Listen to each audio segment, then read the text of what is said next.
بسم اللہ الرحمن الرحیم۔ السلام علیکم ورحمۃ اللہ وبرکاتہ۔ سارہ وائس میں خوش آمدید۔ اللہ تعالیٰ نے نبی کریم صلی اللہ علیہ وسلم کو ان کی امت کے لیے خاص تحفہ بھیجا جو پہلے کی امتوں کو نہیں دیا۔ فضیلت اس دعا کا پڑھنے والا اور پاس رکھنے والا عیش و عشرت سے دنیا میں رہے گا اور ایمان کی سلامتی سے مرے گا، اور قیامت کے دن اس کا منہ 14ویں تاریخ کے چاند کی مانند روشن اور نورانی ہوگا۔ وہ دعائے نور کی فضیلت۔ ایک مرتبہ پیغمبر نبی کریم صلی اللہ علیہ وسلم مدینہ منورہ کی مسجد میں تشریف فرما تھے کہ حضرت جبرائیل علیہ السلام آئے اور عرض کیا کہ یا رسول اللہ صلی اللہ علیہ وسلم، اللہ تعالیٰ نے آپ کو سلام کہا ہے اور یہ تحفہ دعائے نور کا آپ کی امت کے لیے بھیجا ہے کہ یہ دعا آگے کی امتوں پر نہ بھیجی تھی مگر آپ کی امت کی بخشش کا سبب کر کے بھیجی ہے۔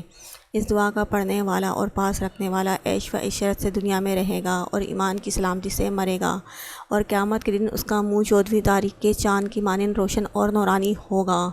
وہ بیمار نہ ہوگا، ہمیشہ صحت و سلامتی سے رہے گا۔ اگر جنگ پر جائے گا فتح و نصرت ہوگی اور تیر و شمشیر بندوق اس پر اثر نہ کرے گی، اور اگر کوئی مشکل اس پر نہ پڑے گی۔ اگر سفر کو جائے گا صحیح سلامت واپس آئے گا اور بادشاہوں کے نزدیک سرخرو رہے گا۔ اس دعا کو پاس رکھنے والا اللہ تعالیٰ کی نظر رحمت ہوگی۔